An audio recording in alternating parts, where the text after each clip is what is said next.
엄마도 며느리였으면서 어떻게 내 맘을 이렇게 몰라? 나 지금 장난치는 거 아니야. 엄마 요즘에 내 전화 왜 씹어? 나 진짜 서운해도 마음이 안 좋아서 여기까지 찾아온 거야.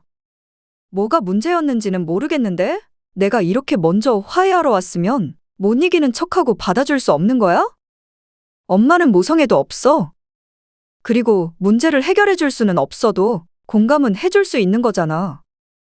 내가 뭐 엄마한테 대단한 거 바래? 전부 다 너희 선택인 거잖아.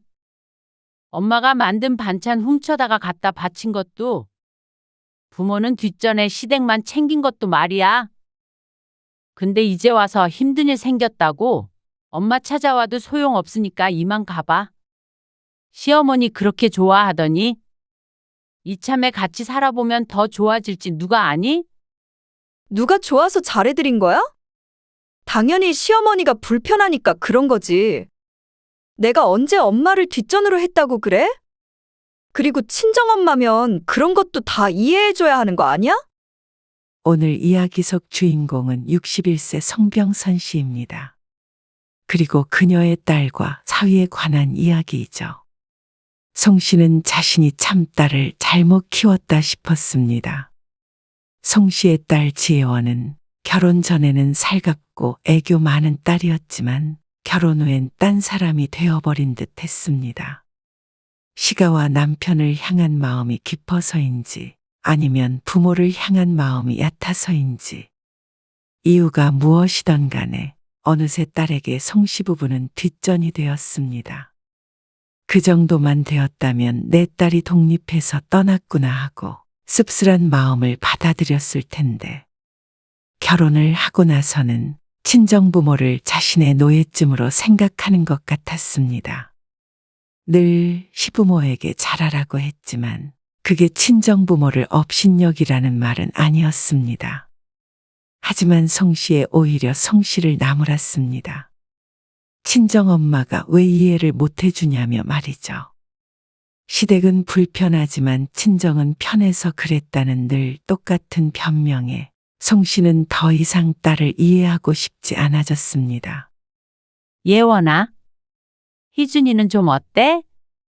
아직도 슬퍼하지. 아이고 어쩌니?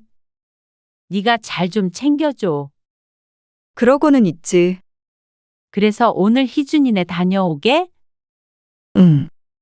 가서 어머님도 말동무도 좀 해드리고 하게. 송씨는 외동딸과 전화통화를 마쳤습니다. 딸의 이름은 지혜원입니다. 대학 졸업 후 취직을 하면서 딸이 나가서 살게 된 지가 몇 년 되었습니다. 그리고 송씨의 딸에게는 동갑내기 남자친구가 있었습니다.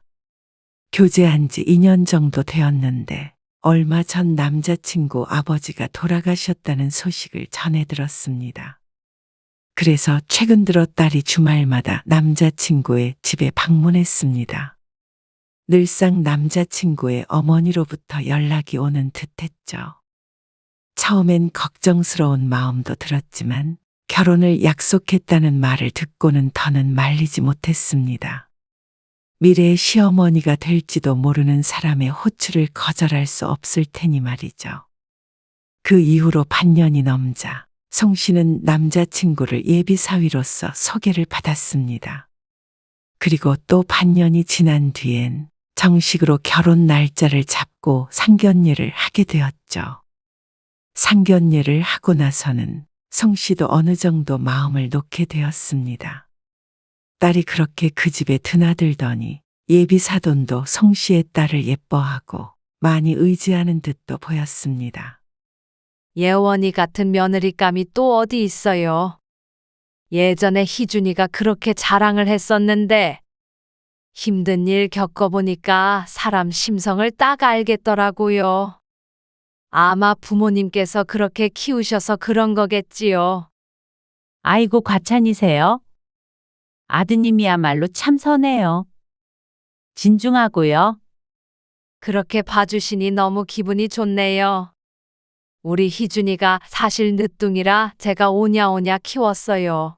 그런데도 엇나가지도 않고 참 효자거든요.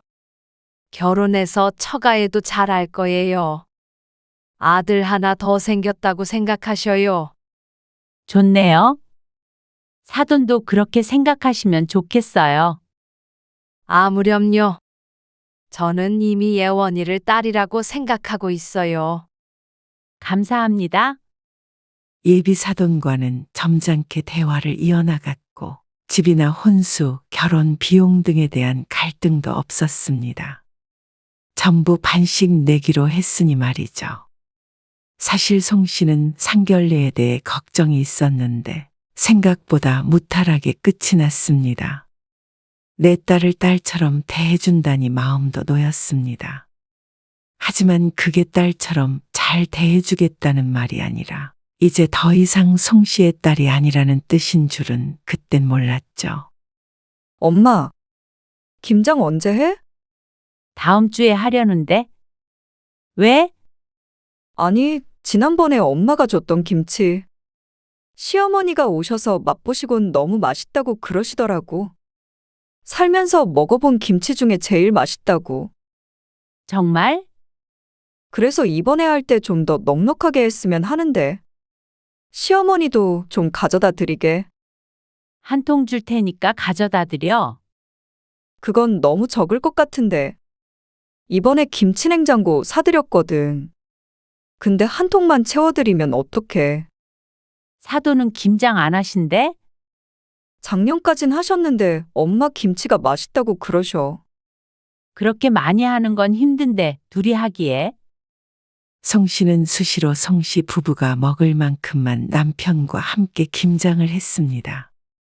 딸은 원체 김치를 좋아하지 않고 송 씨도 조금씩 해서 그때그때 푹 익지 않은 김치를 먹는 걸 선호했기 때문이었죠. 김치 더 가져갈 거면 너도 와서 같이 해. 내가? 김장을? 그래.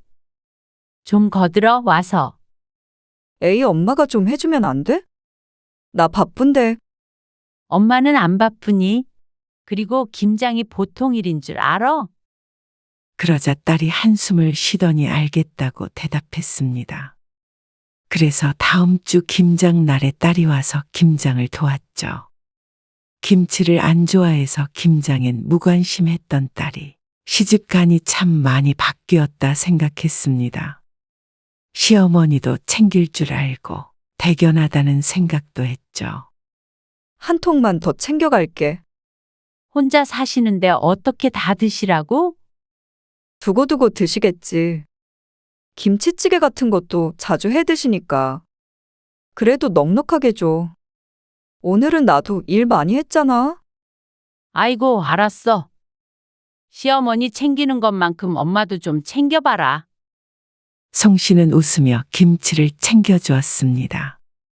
근데 맛있는 거 많이 해놨네. 나도 조금 가져가도 돼? 딸은 냉장고를 열더니 송 씨가 정리해 놓은 반찬통을 꺼냈습니다.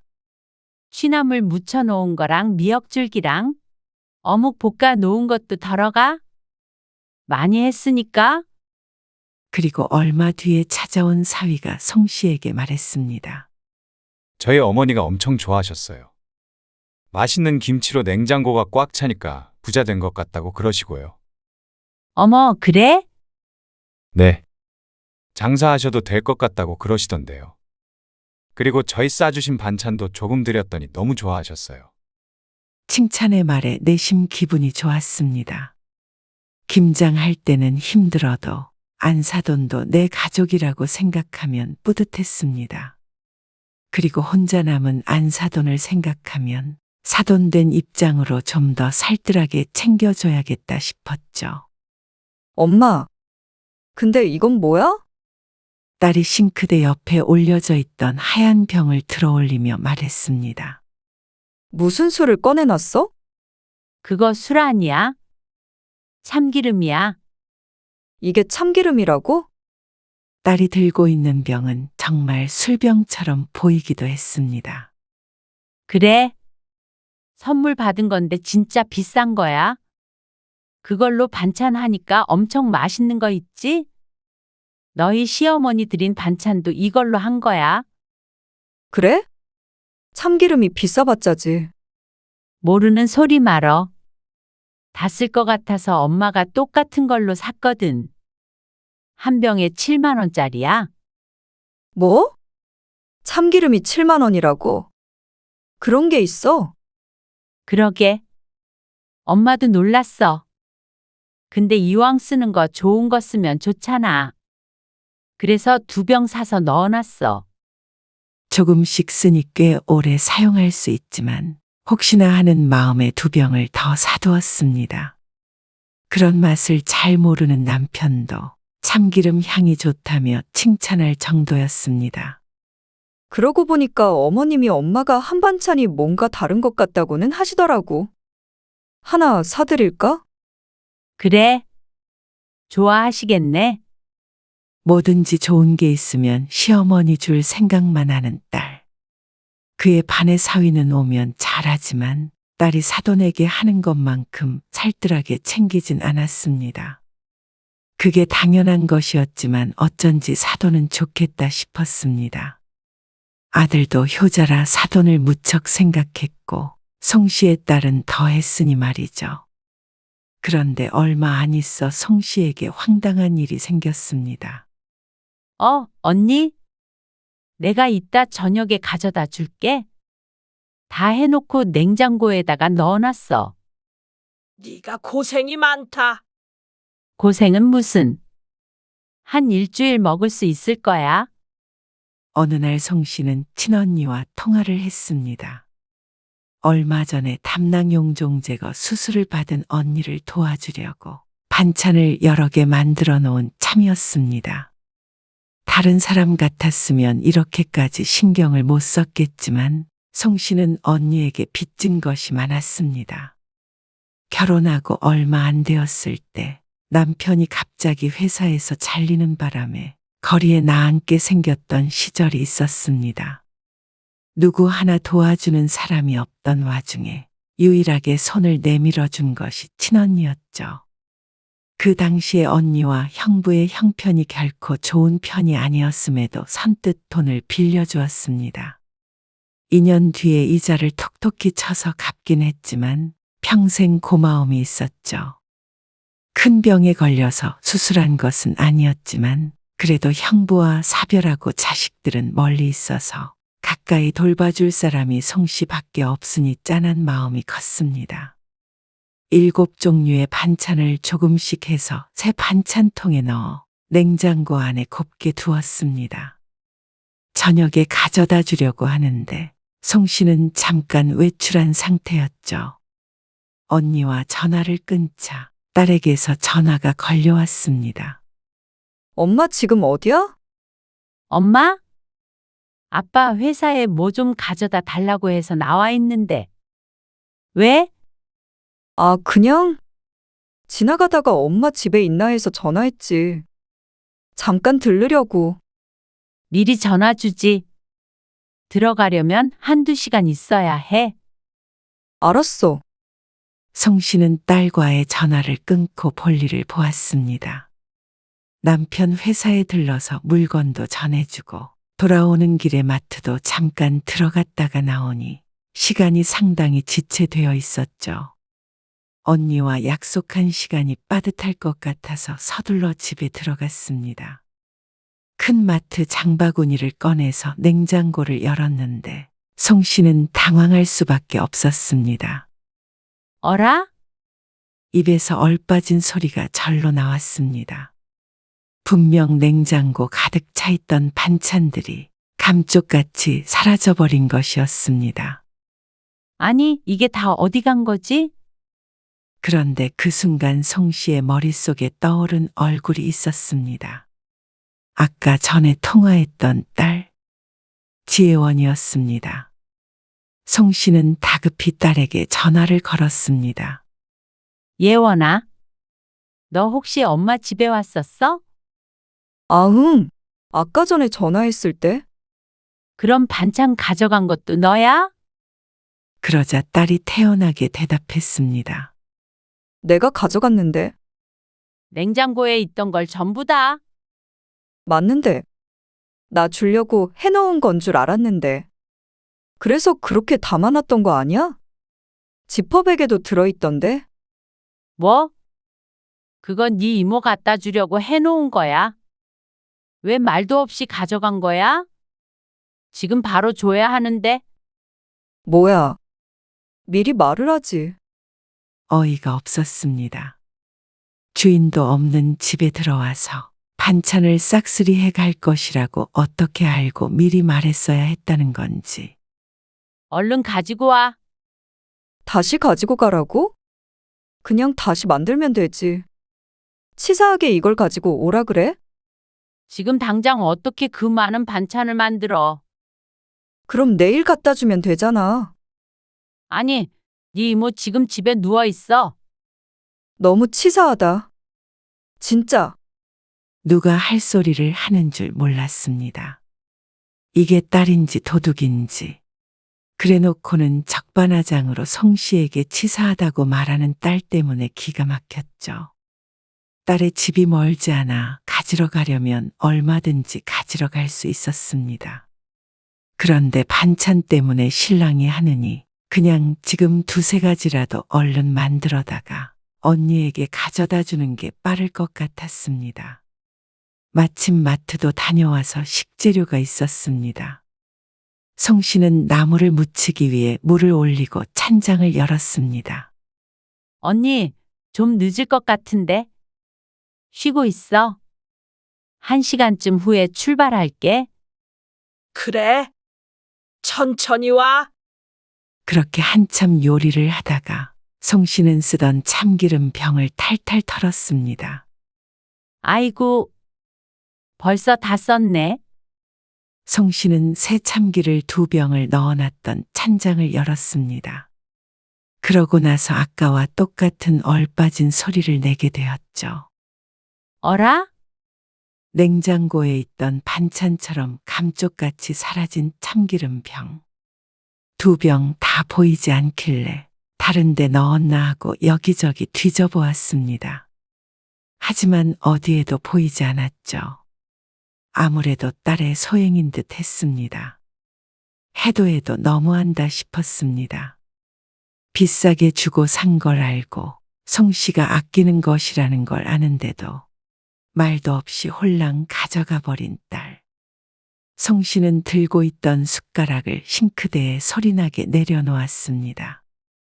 그리고 앞치마를 벗어던지고 집을 나섰습니다. 차 타고 7, 8분 거리에 사는 딸.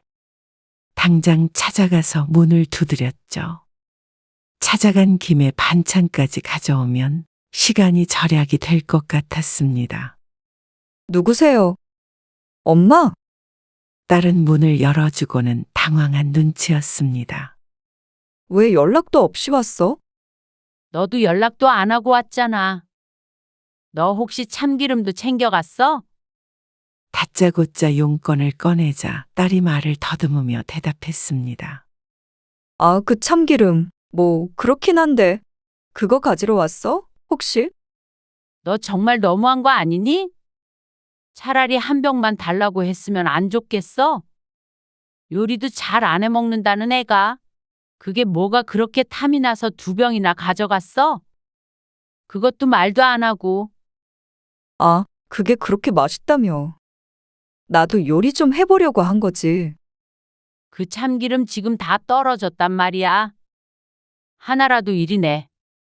딸이 기막히다는 듯이 대답했습니다. 진짜로 그거 돌려받으려고 여기까지 온 거야? 아니, 근데 딸이 먹는 게 그렇게 아까워? 14만 원 내가 줄게. 그 말이 더 괘씸했습니다. 14만 원어치 참기름. 마음만 먹으면 못 줄 것도 없었습니다. 아니, 140만 원이라도 말이죠. 그런데 그 태도가 참 밉살스러웠습니다. 성씨가 반찬과 참기름을 돌려달라고 하자 딸은 갑자기 성질을 냈습니다. 엄마가 딸한테 고작 반찬도 못 줘? 참나, 고작? 고작 반찬을 사다 먹으면 되지 왜 엄마가 한 걸 가져가? 엄마가 너 반찬에다가 바치는 사람이야? 이모는 주면서 왜 나는 안 주는데? 상황이 같니? 그리고 달라고 말을 하지 왜 훔쳐가? 훔쳐가다니. 너무하네. 그래서 어딨어? 그러자 딸이 잠시 입을 꾹 다물었습니다. 냉장고에 넣었어? 그러자 딸이 머뭇거리며 말했죠. 아니, 그건 아니고. 사실 시어머니 갖다 드리고 왔어. 뭐? 황당해서 제대로 된 대꾸조차 하지 못했습니다. 그걸 전부? 맞아. 어머니가 엄마가 한 반찬들 맛있다고 그러셔서. 난 점수 좀 따려고 그랬지. 참기름도? 2병 다? 그러자 딸이 고개를 끄덕였습니다. 참 기가 막혔습니다. 무슨 점수를 따야 하길래 좀도둑처럼 집에 들어와서 송 씨가 한 음식들을 훔쳐가야만 했는지 의문이었습니다. 하지만 이미 사돈네 집으로 간 반찬들을 송 씨도 돌려받을 방법이 없었습니다. 설령 방법이 있다고 한들 금은 보화를 가져간 것도 아니고 반찬 때문에 연락할 수도 없었습니다. 너 다시 해주나 봐라. 시집 갖다 줄 것도 안 해줄 거고 너희 것도 안 줄 거야. 그러자 딸이 치사하네 어쩌네 하며 한참 궁시렁거렸습니다. 송 씨는 화가 난 상태로 집으로 돌아왔습니다. 그리고 만들던 반찬을 마저 만들어서 언니에게 가져다 주었죠. 그러고는 한동안 딸과 대면대면하게 지냈습니다. 딸의 말처럼 별것도 아닌 것 가지고 송 씨가 쪼잔하게 구는 것일 수도 있겠지만 딸의 그 심보가 고약했습니다. 송 씨가 드리는 노력은 모르고 공짜로 가져다가 시집에 퍼줄 생각만 하는 딸. 친정엄마가 딸의 시부모를 위해 봉사를 해야 하는 위치도 아닌데 말이죠. 사돈 칠순인데 선물이라도 보내야 하는 거 아니야? 축의금은 해야겠지? 안사돈의 칠순잔치가 있던 날이었습니다. 초대받지 않아 참석은 하지 않았지만 그렇다고 아무것도 안 할 수는 없었습니다. 송 씨는 딸의 계좌로 50만 원을 보냈습니다. 인사치레하기 적당한 금액이라고 생각했습니다. 그런데 칠순 잔치가 끝난 다음 날에도 사돈은 따로 연락도 없었고 딸도 사돈이 잘 받았다 어쨌다 별다른 말이 없었죠. 이틀 뒤에 송 씨가 딸에게 전화를 걸어보았는데 연락이 없던 이유를 알게 됐습니다. 아, 엄마. 나 지금 베트남이야. 베트남? 응. 어머님 칠순 기념으로 오서방이랑 셋이서 여행 왔어. 아, 그러니? 축의금은 잘 전해드렸어? 잔칫날 뽑아서 드렸어. 그래? 응. 알았다. 여행 재미있게 해라. 그렇게 전화를 끊으니 기분이 상했습니다. 축의금을 받고도 누구 하나 고맙다는 말이 없었습니다. 감사 인사를 받으려고 준 건 아니었지만 그래도 그 정도 인사는 해야 하는 사이가 아닌가 싶었습니다. 50만 원이면 적지 않은 금액인 듯 했는데 말이죠. 그러다 보니 금액이 마음에 안 들었나 하는 생각마저 들었습니다. 정신없고 그러니까. 그럴 수도 있지 뭐. 남편은 더 이상 신경 쓰지 말라고 말했지만 남편도 유쾌한 기분은 아니었죠. 여행에서 돌아온 딸의 카카오톡 사진을 보니 입안이 썼습니다. 사돈과 딸, 사위가 이국적인 배경으로 함께 찍은 사진들이 여러 장 보였습니다. 비록 바깥 사돈은 없지만 그래도 안사돈은 자식 때문에 말년이 참 행복하겠다 싶었죠. 그런데 거기까지라면 송 씨도 기분이 조금 상한 정도에서 끝이 났을 것이었습니다. 예원이는 연락 없었어? 없었어. 그럼 오서방은? 없었지? 주말 오후 송 씨 부부의 거실은 침울한 분위기가 흘렀습니다. 남편의 한숨엔 울분이 느껴졌습니다. 내가 당장에 전화를 해서. 하지마 그냥. 남편이 집어들었던 휴대폰을 다시 내려놓았습니다. 진짜 나쁜 것들 아니야? 사돈의 칠순잔치가 열린 지 3달 뒤였습니다. 그리고 성씨의 환갑이었죠. 오늘은 성씨가 61세가 되는 생일날이었습니다. 하지만 성씨의 집엔 남편과 단 둘밖에 없었습니다. 그리고 아침부터 딸이나 사위에겐 단 한 통의 전화도 걸려오지 않았습니다. 재작년 남편의 환갑 때도 다 같이 나가서 저녁을 먹고 선물을 주고 했기 때문에 이번에도 그렇게 될 것이라고 생각했습니다. 그래서 종일 딸의 연락을 기다렸습니다. 오전에 전화해서 생일 축하한다는 말과 함께 어디서 만날지 물을 것이라고 생각했습니다. 그런데 오후 5시가 넘어가는데도 연락이 없었죠. 남편에게 전화하지 말라고 한 것은 서운하지 않아서가 아니라 반대로 너무 서운해서였습니다. 엄마 환갑도 모르는, 아니 생일인지조차 모르는 듯한 딸에게 굳이 전화까지 해서 따지고 싶지도 않았습니다. 그렇게 축하를 받는다고 기쁠 것 같지도 않았습니다. 환갑은 잔치를 안 하는 추세라는 것도 알지만 그래도 일반적인 생일과는 엄연히 다른 의미가 있는 날이었습니다. 그런 날 이렇게 초라하게 있다는 사실이 슬펐습니다. 사돈의 칠순과 비교하자면 너무한 차별이 아닌가 싶었습니다. 우리끼리 맛있는 거 사 먹고 오자. 그래도 당신 환갑인데. 당신 주려고 선물도 준비했어. 남편이 성씨의 눈치를 보며 말했습니다. 알았어.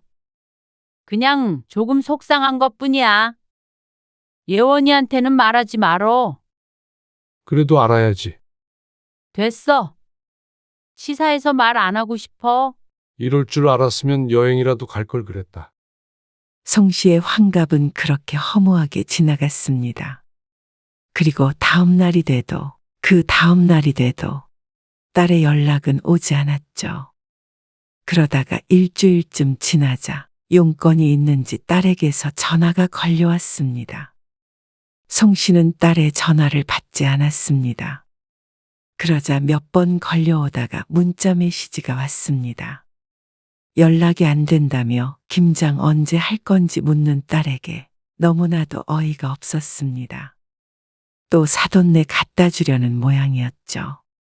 그 연락조차 무시하자 며칠 동안 전화가 오더니 딸도 더 이상은 송씨에게 연락하지 않았습니다. 그렇게 한동안은 딸과 연락을 끊고 살았습니다. 몇 번 온 메시지에는 갑자기 연락을 받지 않는 송씨에 대한 원망만 있었고 송씨의 환갑에 관한 이야기는 전혀 없었습니다. 그런 딸이었습니다. 그래서 송씨도 더 이상은 내 딸이 아니라 차라리 출가 외인이라고 생각하고 살자 싶었습니다. 그래야 기대하고 실망해서 가슴앓이 할 일이 없을 테니 말이죠. 그렇게 연락하지 않고 지낸 지 한 달이 되었을 때 송씨의 딸이 찾아왔습니다. 어쩐 일이야? 문을 열어주자 딸이 안 좋은 표정으로 천천히 들어왔습니다. 엄마한테 할 말이 있어서. 무슨 할 말? 그러자 딸이 소파에 앉았습니다. 지난날 연락을 끊고 살았던 것은 잊은 듯이 말이죠. 그러더니 딸이 괴로운 목소리로 말했습니다. 오서방이 시어머니 모시고 살자고 그러더라. 송씨는 놀라지 않았습니다. 어쩐지 그 끝이 그렇게 될 것만 같았죠. 시어머니를 끔찍하게 생각하길래 반길 줄 알았는데 그건 또 아닌 모양이었습니다. 아니, 집 살 때 우리 반반했잖아. 근데 왜 어머니를 모시고 살아야 되는 거야? 그렇게 물어봤더니 시어머니는 혼자니까 어쩔 수 없다고 그러잖아. 진짜 너무한 거 아니야? 한참을 오서방에 대한 서운한 마음을 토로하던 딸이 말했습니다. 그럴 거면 나도 엄마 아빠 모시고 살지. 그 말에 송씨는 콧방귀를 꼈습니다. 엄마 아빠가 너랑 왜 사니? 그러자 오히려 딸이 충격이라도 받은 듯한 표정이었습니다. 아니요, 엄마. 엄마는 내가 시어머니 모시고 살게 됐는데 걱정도 안 돼? 걱정? 무슨 걱정? 시어머니를 어떻게 모시고 살아? 엄마는 내가 시집살이 당해도 이럴 거야? 웃기는 말이었습니다. 엄마가 뭐 너희한테 사돈 모시고 살라고 그랬어? 여기 와서 그런 말 한다고 뭐가 달라져? 싫으면 너희 남편한테 가서 얘기하던가? 사돈한테 직접 가서 싫다고 하던가 해. 아니, 내가 그런 말을 어떻게 해? 딸이 역정을 냈습니다. 그런 말을 못하면 같이 살아야지 별 수 있니? 엄마도 며느리였으면서 어떻게 내 맘을 이렇게 몰라? 그러면 엄마 보고 어쩌라는 거야? 며느리인 너도 말 못하는 걸 엄마가 대신 가서 전해주기라도 해? 그런 말이 아니잖아. 적어도 같이 걱정은 해줄 수 있는 거 아니야? 진짜 엄마 맞아? 글쎄 모르겠다. 요새는 그것도 아닌 것 같긴 해. 나 지금 장난치는 거 아니야. 엄마 요즘에 내 전화 왜 씹었어? 나 진짜 서운해도 마음이 안 좋아서 여기까지 찾아온 거야. 뭐가 문제였는지는 모르겠는데 내가 이렇게 먼저 화해하러 왔으면 못 이기는 척 하고 받아줄 수 없는 거야? 엄마는 모성애도 없어. 그리고 문제를 해결해 줄 수는 없어도 공감은 해줄 수 있는 거잖아. 내가 뭐 엄마한테 대단한 거 바래? 딸이 울부짖듯이 말했습니다. 하지만 아무리 부모라도 아무리 엄마라도 일방적으로 이해하고 노력하고 한없이 퍼주기만 해야 하는지 송 씨는 그런 짝사랑이라면 이제 그만하고 싶었습니다. 전부 다 너희 선택인 거잖아. 엄마가 만든 반찬 훔쳐다가 갖다 바친 것도 부모는 뒷전이다가 이제 와서 엄마한테 이렇게 와서 말해도 소용없으니까 이만 가봐. 시어머니 그렇게 좋아하더니 이참에 같이 살아보면 더 좋아질지 누가 아니? 누가 좋아서 잘해드린 거야? 당연히 시어머니가 불편하니까 그런 거지. 내가 언제 엄마를 뒷전으로 했다고 그래? 나도 결혼 생활 하다 보니까 어쩔 수 없었던 거지. 그래? 뒷전이 아니었다고? 당연하지. 그럼 너 엄마 생일은 언제인 줄 알아? 왜 몰라? 당연히. 아, 딸은 말을 하다 중간에 멈춰섰습니다. 그러더니 놀란 듯 눈을 부릅떴죠. 이제 와서 생각이 난 모양이었습니다. 아, 정신이 없어서 바빠서 잊었어. 그래? 그러면 엄마 나이는 알아? 딸은 또 인상을 찌푸리며 송 씨의 나이를 헤아리는 듯 했습니다. 지난달에 엄마 환갑이었어. 딸은 놀란 표정을 짓더니 말을 잃었습니다. 너무 치사스러워서 말 안 하려고 했는데 너는 그렇게 엄마를 서운하게 해놓고 네 얘기 좀 안 들어줬다고 그렇게 섭섭하대? 아, 깜빡한 거야.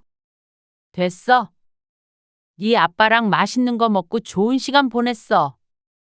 엄마, 너 출가 외인이라는 말 알지?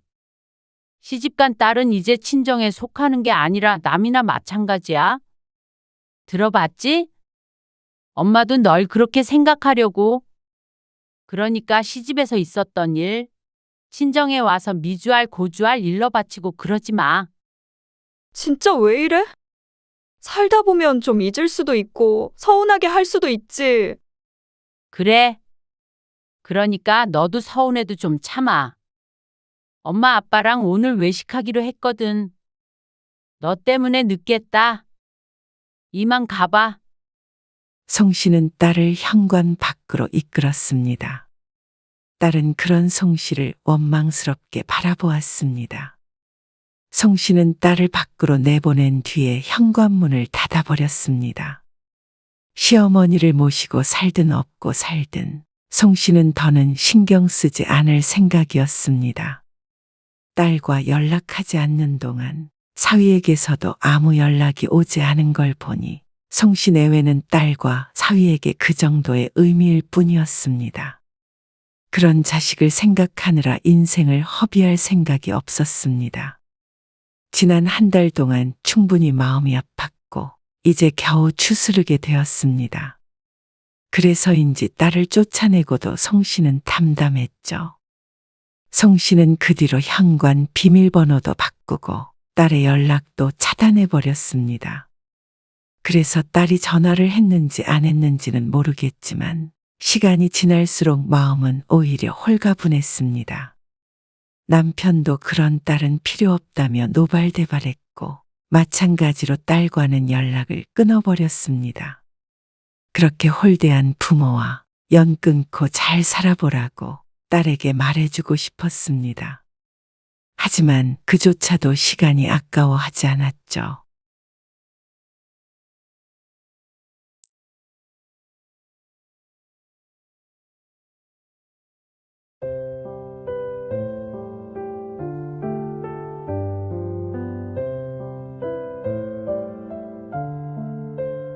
지금 거의 다 왔어. 아, 그런데 어쩌죠? 다시 돌아가셔야겠는데. 뭐? 왜? 장모님이 편찮으셔서요. 정말 많이 편찮으셔? 아니, 일단 그러면 선물 챙겨온 것들도 있으니까 도착해서 이것만이라도 전해줄게. 뭐하러 그래요? 정말 죄송한데 일단 돌아가시면 저희가 다음 주에 내려갈게요.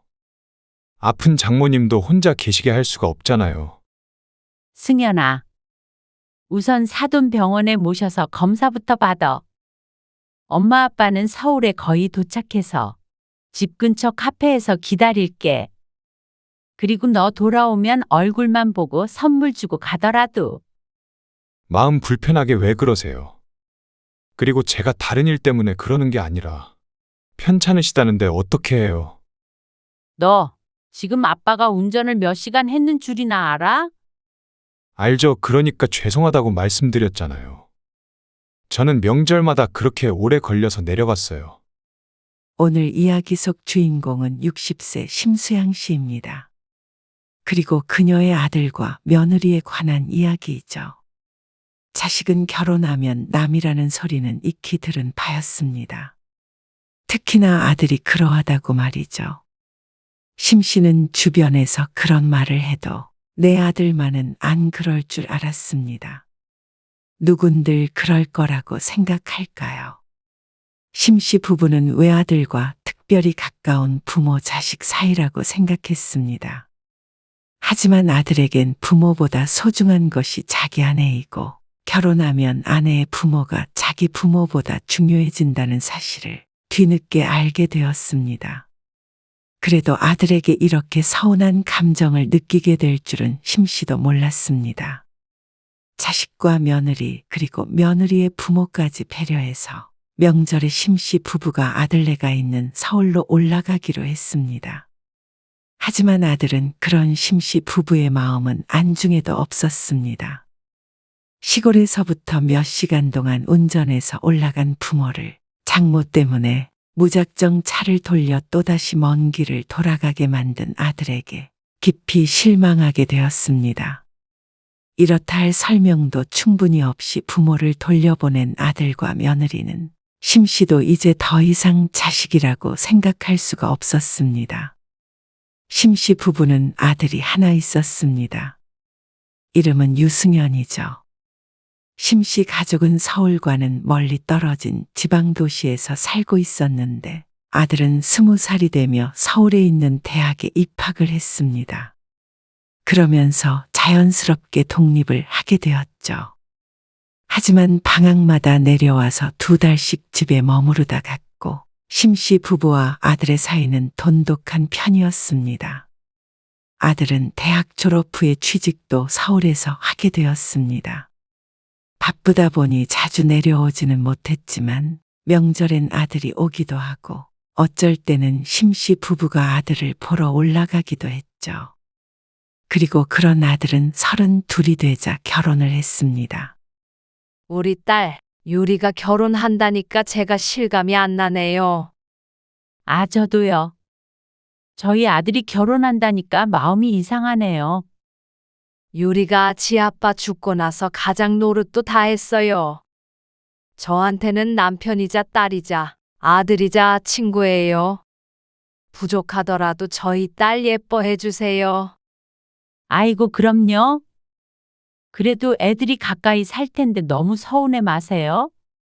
며느리는 서울 토박이로 마찬가지로 외동이었습니다. 딸이 결혼하고 나면 사돈은 혼자가 될 테니 심씨가 괜히 걱정이 되어서 한마디 덧붙였습니다. 승현이 너도 자주 찾아뵙고 해. 그럼요. 아들의 신혼집은 사돈이 살던 곳과 20분 내외 거리였습니다. 아들의 직장과도 멀지 않아서 심씨는 흔쾌히 그곳에 집을 얻어주었습니다. 그리고 아무래도 딸이라서 그런지 심씨와 아들 사이보다도 며느리와 사돈의 사이가 각별해 보였습니다. 저는 딸이 없어서 그런지 너무 보기 좋아요. 아, 저는 아들이 없어서 우리 유서방이 참 든든해요. 저희 아들도 잘 부탁드립니다. 상견례는 무척 분위기가 좋았습니다.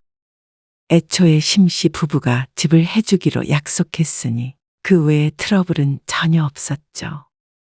며느리는 참했고 사돈도 친절해서 아들이 결혼을 잘했다고 생각했습니다.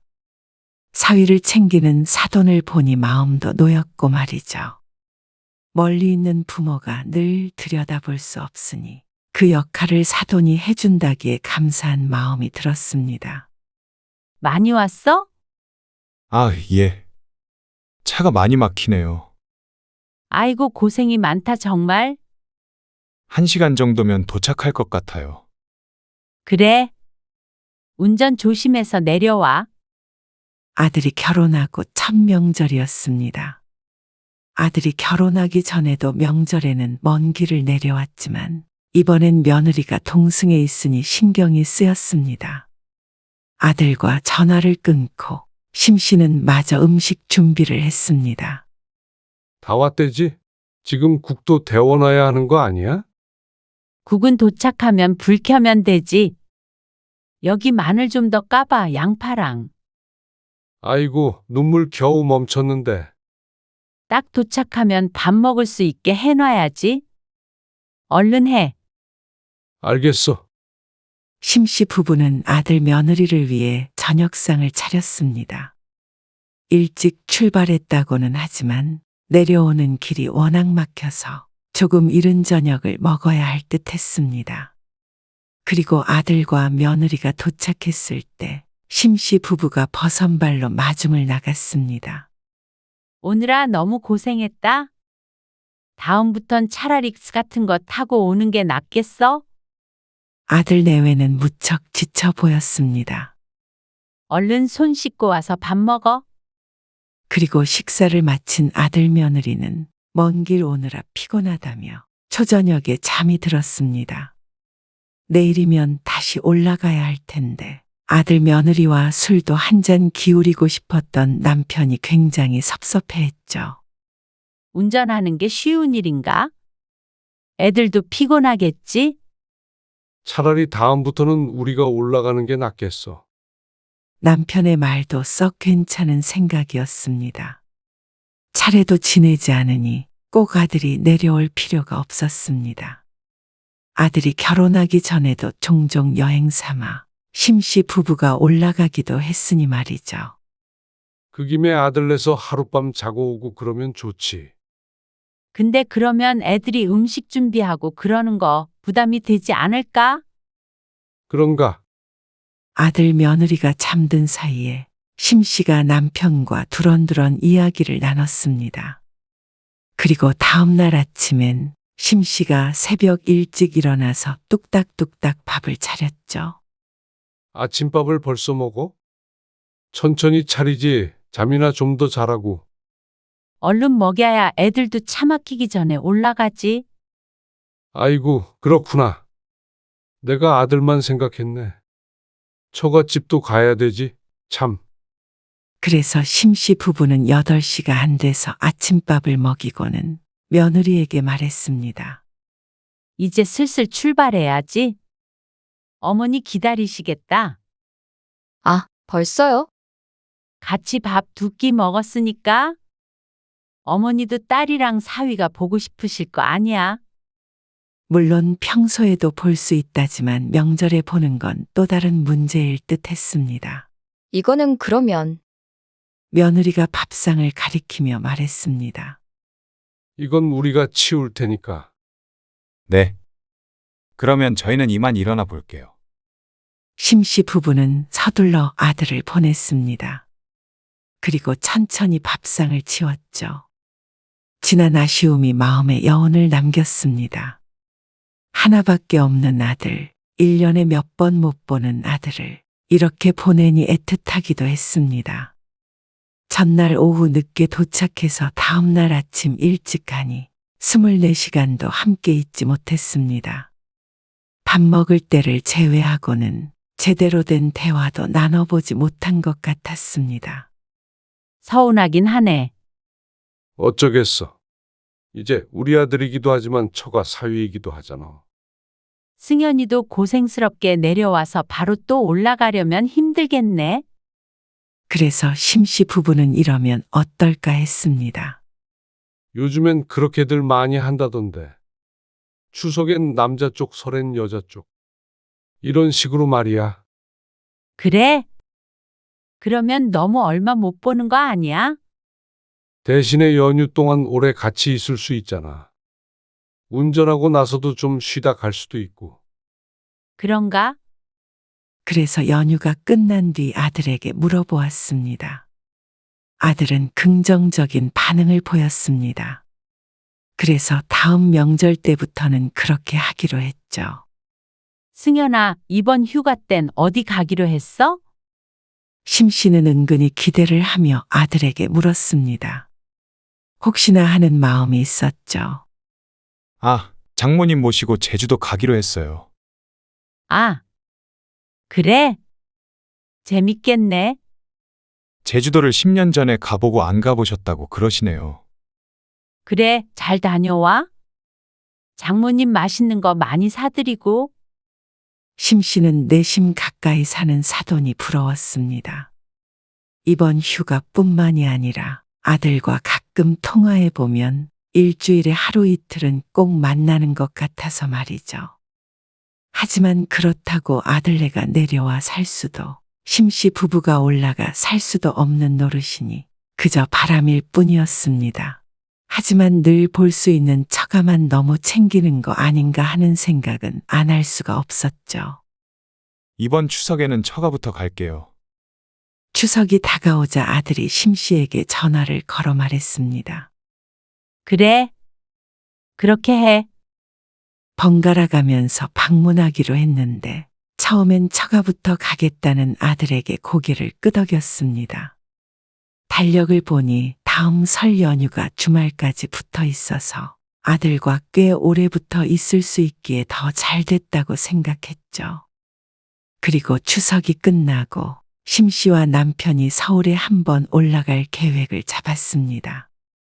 아들을 보러 가는 건 아니었고 남편이 일 때문에 주말에 서울에 올라갈 일이 있었는데 겸사겸사 오랜만에 아들 며느리도 볼 겸 심씨도 따라가려고 했습니다. 그런데 아들에게 말하자 아들이 대번 거절했습니다.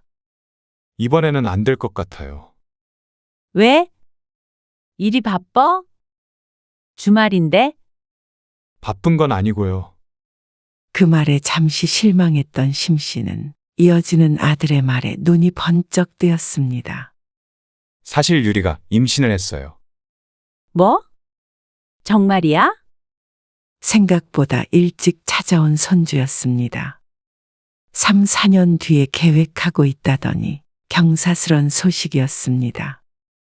그럼 더더욱 들려서 같이 축하해줘야 하는 거 아니야? 아니요. 지금 7주 됐는데 병원에서 조심하라고 그러더라고요. 임신 초기니까 다들 몸 조심하는 건 당연했습니다. 하지만 며느리가 내려오는 것도 아니고 심씨가 올라가는 것도 안 되나 싶었습니다. 왜? 어디가 안 좋대? 그건 아니고요. 마음의 안정도 좀 취해야 하고. 아무튼 저희는 명절에 또 만나잖아요. 그때까지는 집에서 좀 쉬게 하려고요. 아들이 그렇다는데 굳이 축하해주겠다고 찾아갈 이유는 없었습니다. 그래. 그러면 명절 때 보자. 그러고 전화를 끊고는 기쁜 소식을 남편에게 전했습니다. 정말이야. 근데 어디가 몸이 안 좋대? 아, 그건 아니고 그냥 쉬어야 되니까 다음에 보자네. 그래? 애기 때문에 조심해야 하나 보지. 그러면 당신이 몸에 좋은 것 좀 챙겨서 택배로라도 보내줘. 그래서 결국 심씨의 남편만 서울에 잠시 올라갔다가 아들 얼굴도 못 보고 다시 내려왔죠. 심씨 부부는 멀리 있지만 며느리를 살뜰하게 챙겼습니다. 몸에 좋다는 건 택배로 꼭 보냈고 임신 축하 선물로 백화점 상품권도 보냈습니다. 택배 받았어? 네, 받았어요. 감사해요. 잘 쓸게요. 그래, 좋은 거 사 입고 맛있는 것도 사 먹고. 알겠지?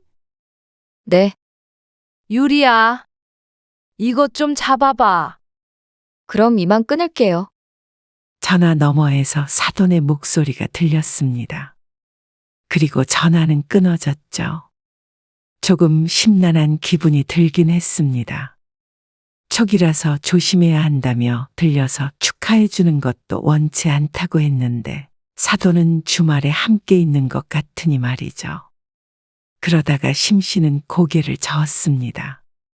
시부모와 친정엄마가 같을 수는 없었습니다.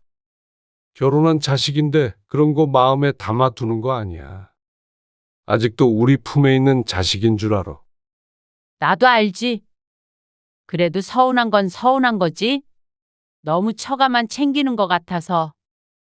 아이고, 승연이가 처가를 챙기는 게 아니라 사돈이 애들을 챙겨주는 거라고 생각해야지. 남편이 무슨 말을 하는지는 알았지만 사람 마음이라는 게 그렇게 잘 되진 않았습니다. 심씨에게도 하나밖에 없는 아들이었으니 말이죠. 하지만 그런 심씨를 달래던 남편도 다음 명절엔 달리 생각하게 되었습니다. 이번에 엄마 아빠가 올라갈게. 유리가 홀몸도 아니니까. 오래 운전해서 내려오려면 고생이잖아. 설을 열흘 정도 남기고 아들에게서 전화가 왔습니다. 연휴가 시작할 때 심씨 부부가 올라가려고 생각하고 있었습니다.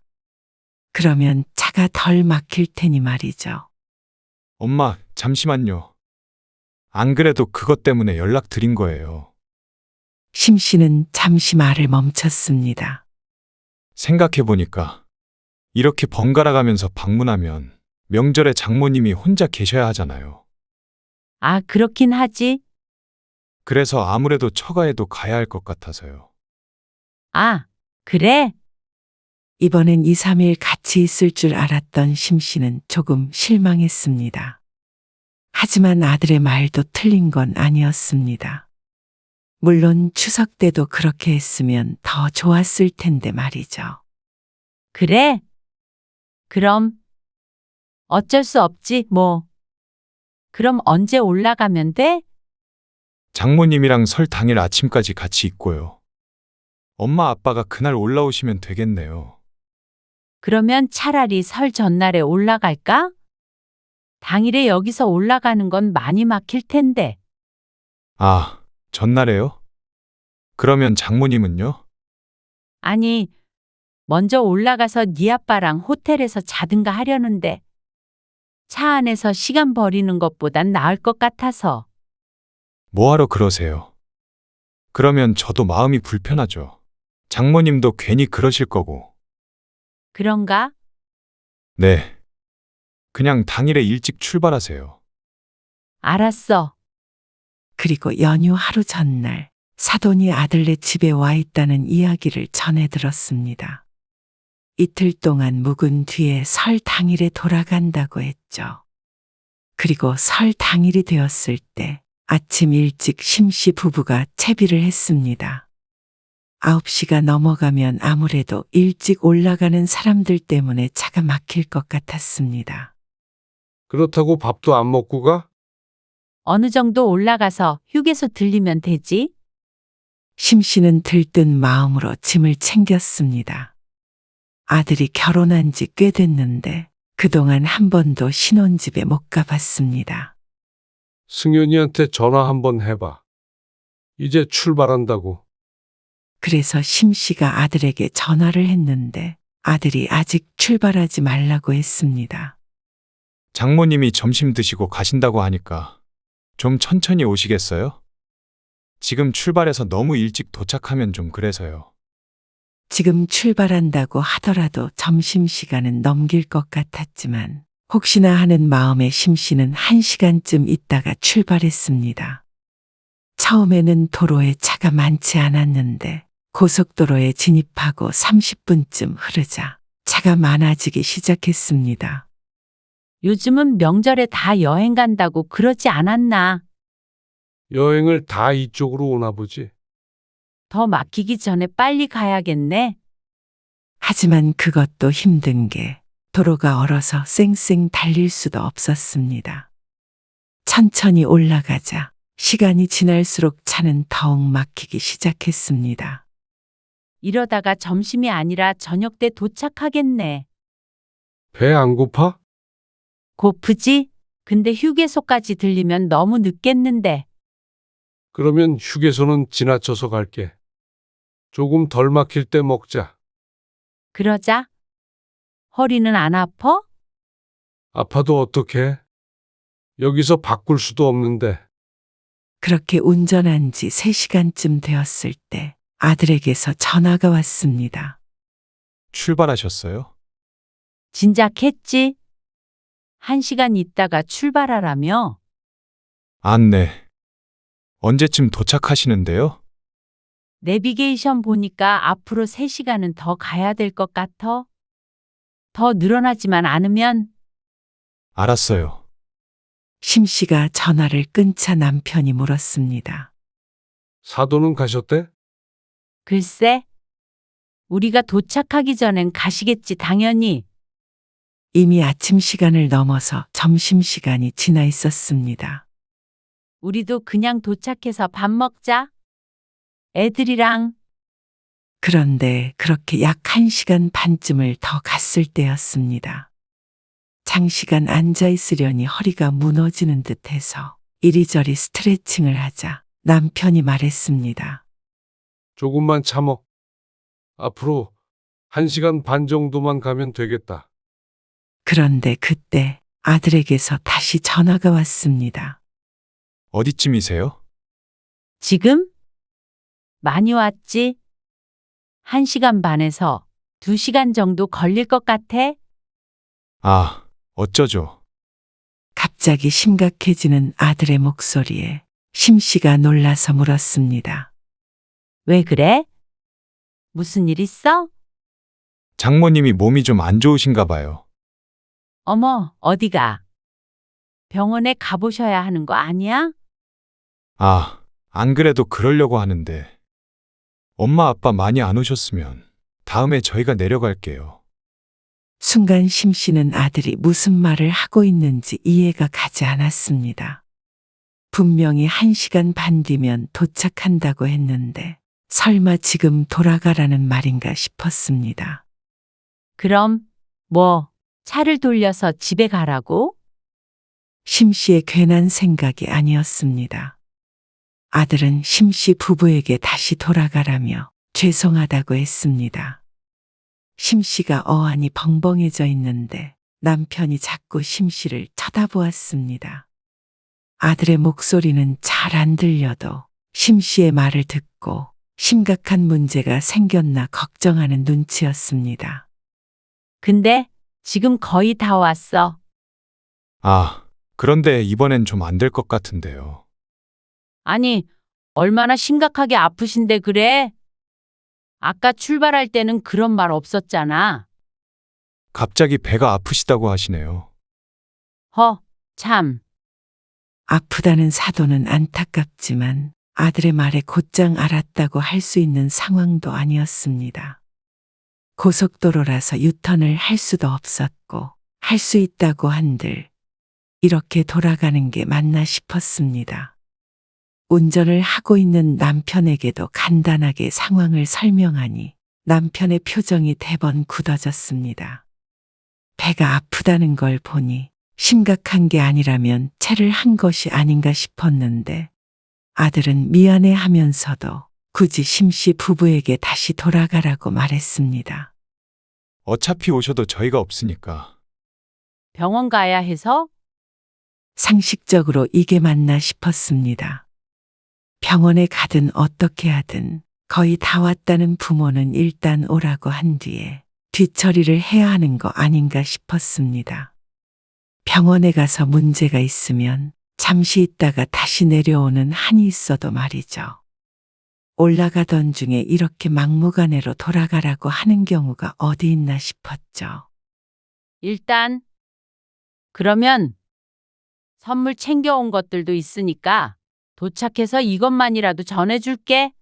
얼마 안 남았어. 심씨가 뒷자리를 쳐다보며 말했습니다. 뒷좌석에는 어제 저녁부터 챙긴 선물이 한가득이었습니다. 임신한 며느리에게 좋다는 과일들과 사돈에게 전할 선물 세트도 있었고 곧 태어날 아이를 위한 선물도 있었습니다. 뭐하러 그래요? 정말 죄송한데 일단 돌아가시면 저희가 다음 주에 내려갈게요. 임신한 며느리 힘들까봐 심씨 부부가 올라간다고 했던 것인데 다음 주에 자기들이 내려온다는 말이 기가 찼습니다. 아니, 승연아. 지금 이게 맞니? 죄송해요. 죄송하다는 말이 듣고 싶은 게 아니었습니다. 선물만 주고 가겠다는데도 돌아가라는 아들의 말을 들으니 과연 사돈이 정말로 아픈 게 맞나 하는 의심마저 들었습니다. 병원도 다녀와야 해서 정신도 없고요. 그리고 아픈 장모님도 혼자 계시게 할 수가 없잖아요. 기가 막혀서 말이 나오지 않았습니다. 이대로 다시 돌아가려면 또 한참을 운전해야 했습니다. 그러면 오늘 남편이 운전해야 하는 시간은 8시간이 넘을 것 같았죠. 일단 사돈 병원에 모셔서 검사부터 받아. 엄마 아빠는 거의 다 와서 서울에 도착해서 집 근처 카페에서 기다릴게. 그리고 너 돌아오면 얼굴 보고 선물 주고 가더라도. 그러자 이제는 아들이 조금씩 짜증을 내기 시작했습니다. 마음 불편하게 왜 그러세요? 그리고 제가 다른 일 때문에 그러는 게 아니라 편찮으시다는데 어떻게 해요? 화를 내고 싶은 사람은 심씨였습니다. 너 지금 아빠가 운전을 몇 시간 했는 줄이나 알아? 알죠? 그러니까 죄송하다고 말씀드렸잖아요. 그리고 저는 명절마다 그렇게 오래 걸려서 내려갔어요. 그러니 심씨도 억울하게 생각하지 말라는 말인지 뭔지. 참, 무슨 일인지 모르겠다. 너무 그렇게 야박하게 그러지 마세요. 아프시다는데, 유리도 죄송스럽게 생각하는데, 엄마가 그러면 임신한 사람이 눈치 볼 거 아니에요. 그러자 남편이 심씨의 전화를 가져갔습니다. 사돈 몸이 안 좋은 걸로 뭐라고 하냐 지금? 몇 시간 동안 밥도 못 먹고 올라가고 있는 부모를 얼굴 한번 안 비추고 돌아가라고 그러는 게 지금 정신 똑바로 박힌 놈이 할 짓이야? 병원에 가지 말라고 한 것도 아니고 돌아가더라도 도착해서 이것 좀 전해주고 간다잖아. 이거 싸느라고 네 엄마가 얼마나 고생한 줄 알아? 아무리 네 처가가 중요해도 부모 입장을 한 번이라도 생각했으면 이렇게 돌아가란 소리는 못하지. 아니, 식사하고 나오셨어야죠. 그리고 휴게소도 많은데 왜 안 드셔서 그러세요? 그리고 선물은 택배로 우선 보내주세요. 아니면 저희가 다음 주에 가서 가지고 온다니까요. 참, 됐다. 여기서 차 돌려서 가마. 선물은 신경 쓰지 말아라. 안 가져가도 돼. 아니, 다음 주에도 내려오지 마. 아, 정말 왜 그러세요? 제 입장도 좀 이해를 해주셔야죠. 그래. 네 입장 충분히 알았어. 그러니까 너는 네 처갓집이 세상에서 제일 중요해서 부모는 안중에도 안 보이니까 앞으로도 그냥 보지 말자 이 소리야. 아, 아빠. 전화 끊으마. 그리고 차 안엔 정적이 흘렀습니다. 심 씨는 먹은 것도 없는데 꼭채라도 한 것처럼 명치께가 답답했습니다. 그때 띠링하고 심 씨의 휴대폰이 울렸습니다. 승현이가 카톡했네. 미안하다고. 장문에 메시지가 와 있었습니다. 심 씨는 앞부분만 대충 읽어보고선 휴대폰 화면을 꺼버렸습니다. 남편은 잠시 뒤에 고속도로를 빠져나갔습니다. 근처에서 밥이나 먹고 돌아가자. 두 끼나 건너 뛰었기 때문에 배가 고파야 했지만 가슴이 울렁거려서 배가 고픈 줄도 몰랐습니다. 착잡한 심정이었습니다. 심 씨가 메시지에 답을 하지 않자 아들은 더는 연락을 하지 않았습니다. 밥을 먹고 다시 한참을 운전해서 집으로 돌아오는 내내 차 안은 침울했습니다. 결국 해가 지고 난 뒤에 집에 도착한 심 씨 부부는 서로 다짐했습니다. 이제 우리 아들 아니고 사돈네 자식이 된 것 같으니까 우리도 자식 하나 입양 보냈다고 생각하고 살자고. 그래. 다시는 간다고도 하지 말고. 그놈 와도 보고 싶지도 않아. 분노와 슬픔이 오랫동안 지속되었습니다. 설이 끝나고 돌아온 주말에 초인종을 누르는 아들을 보고도 전혀 반갑지가 않았죠. 엄마, 저예요. 문 좀 열어주세요. 인터폰을 통해서 아들의 얼굴이 보였습니다. 혼자 내려왔는지 며느리는 보이지 않았습니다. 아무래도 임신을 해서 두고 온 모양이었죠. 돌아가. 안 보고 살자고 했잖아. 사정이 있었잖아요. 그리고 이렇게 찾아왔는데 문도 안 열어주세요. 그래서 네 장모는 얼마나 큰 병에 걸리셨대? 그러자 아들이 잠시 말이 없었죠. 일단 문 좀 열어주세요. 됐어. 돌아가. 그러자 아들이 한숨을 쉬더니 비밀번호를 치는지 현관에서 삐삐삐 하는 소리가 들렸습니다. 그리고 이내 비밀번호가 틀리다는 경고음이 들렸죠. 비밀번호 바꿨다. 이만 돌아가라고 했다. 저 힘들게 왔거든요. 근데 진짜로 이렇게 돌아가라고요. 못할 거 뭐 있냐? 그날 엄마 아빠가 집에 어떻게 도착했는지도 모르지? 아, 진짜 죄송해요. 죄송할 것도 없어. 엄마 아빠는 이제 너는 없는 셈 치고 살 테니까 네 처가 식구 잘 챙겨라. 유리도 몸조리 잘 하라고 그러고. 그러고 나서는 아들이 아무리 초인종을 울려대고 전화를 걸어도 무시해버렸습니다. 그렇게 20분쯤 문 밖을 서성거리던 아들은 이내 돌아갔는지 잠잠해졌죠. 심 씨와 남편은 말없이 앉아있다가 일어났습니다. 밥이나 먹자. 출출한데. 오랜만에 우리끼리 외식이나 할까? 그래. 재산 물려줄 아들놈 없어졌으니까 외식도 하고 우리끼리 여행이나 다니면서 살자. 당장 유리 출산 선물로 주려고 했던 돈 가지고 우리도 제주도 여행이나 예약하자고. 그래. 좋은 생각이야. 이번에 어떤 사정이 있었든지 간에 분명한 건 아들이 심 씨 부부를 어떻게 여기는지였습니다. 부모를 부모로서 소중히 여기지 않는 자식은 심 씨 부부도 이젠 미련 없이 대할 생각이었습니다. 내 자식이니 그립고 애틋했던 것이지 이미 내 자식이 아닌 사람에게 애를 쓸 정성이 아까웠습니다. 심 씨는 또다시 심란해진 마음을 가다듬었습니다. 그리고 남편과 함께 외식을 하기 위해 집을 나섰고 머릿속에선 이내 아들을 지워버렸습니다.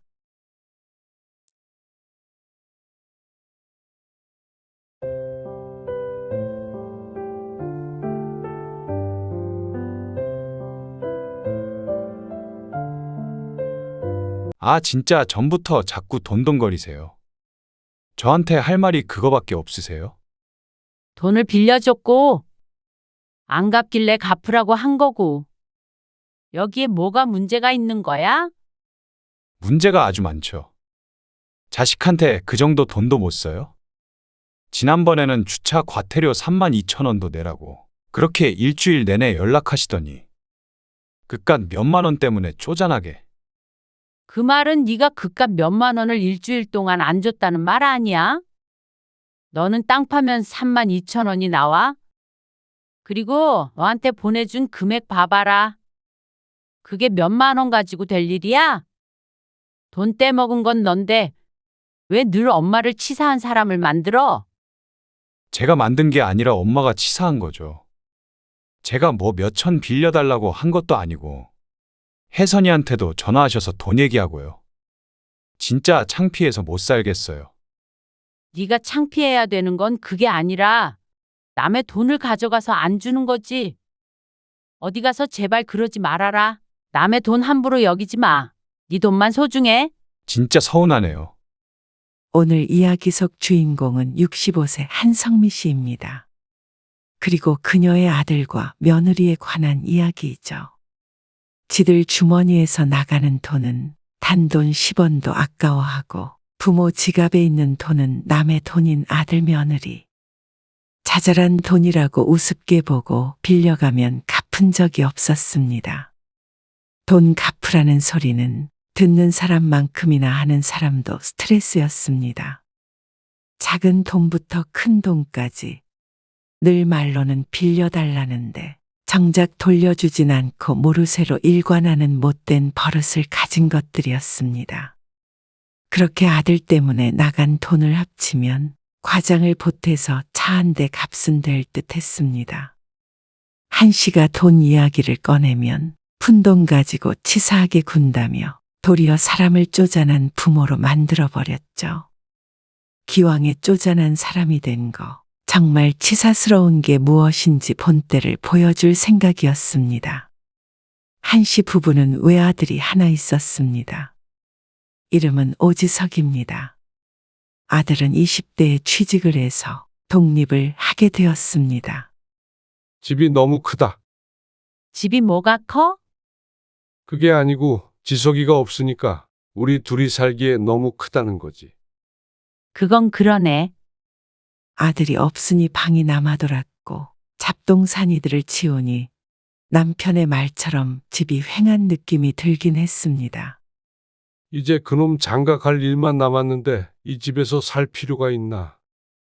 그래서 이사라도 가게? 좀 작은 데로 가면 어떨까 하는데. 한 20평짜리나 뭐 더 작은 데도 좋지.